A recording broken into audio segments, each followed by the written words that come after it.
अस्सलाम वालेकुम friends, welcome two Myra जो किचन। फ्रेंड्स, मायरा जो किचन में अॼु असां तव्हांजे लाइ बीफ विद ब्रोकली जी रेसिपी खणी आया आहियूं। बीफ विद ब्रोकली ठाहिण जे लाइ सभिनि खां पहिरियां हिते असां प्याले में खयो आहे वॾो गोश्त 1/2 किलो ऐं असां गोश्त जा थिन स्लाइसिस करे छॾिया आहिनि।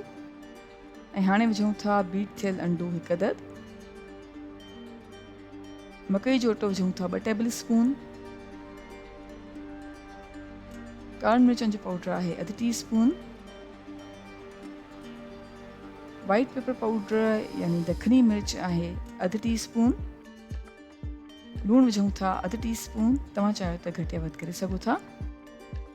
ऐं हाणे सभिनी शयुनि खे चङी तरह सां मिक्स कयूं था।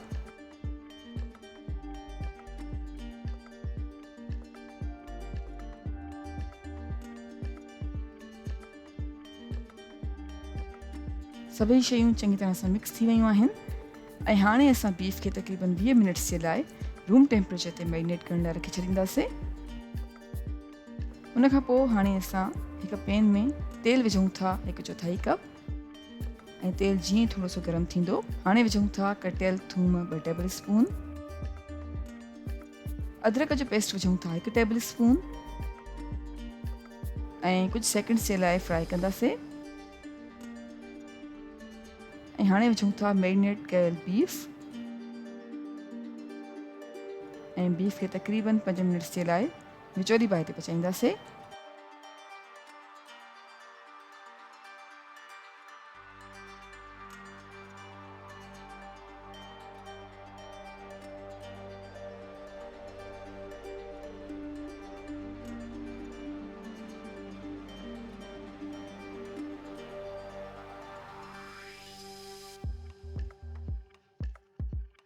गोश्त खे तक़रीबन 5 मिनट्स जे लाइ विचोली बाहि ते पचायो आहे। हाणे विझूं था ब्रोकली 1/2 किलो। ब्रोकली गोभी जो हिकिड़ो क़िस्म हूंदो आहे ऐं तेल विझूं था 2 टेबल स्पून। हाणे तक़रीबन 1 मिनट जे लाइ विचोली बाहि ते पचाईंदासीं।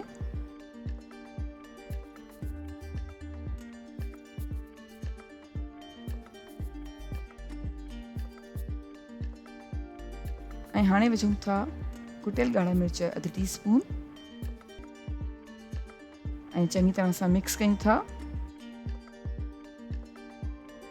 हाणे असां हिकु प्यालो खयो आहे ऐं प्याले में असां ब्राउन शुगर विझूं था 3 टेबल स्पून,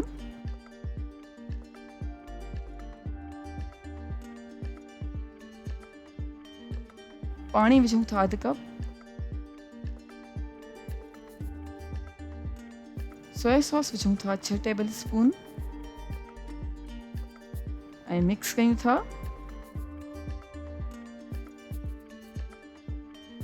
ऐं हाणे तिरनि जो तेल विझूं था 2 टीस्पून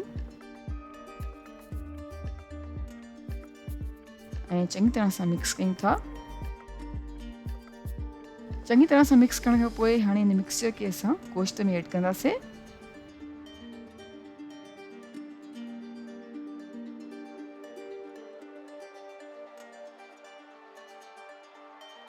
ऐं चङी तरह सां मिक्स कयूं था ऐं हाणे गोश्त खे 5 मिनट्स जे लाइ विचोली बाहि ते पचाईंदासीं।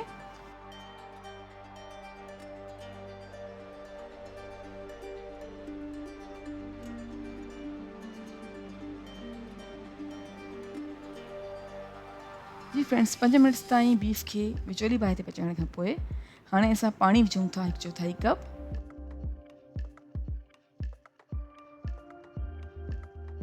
ऐं चङी तरह सां मिक्स कंदासीं। चङी तरह सां मिक्स करे छॾियो आहे त हाणे असां ढकु ॾेई करे तक़रीबन 5 मिनट्स जे लाइ हल्की बाहि ते पचाईंदासीं।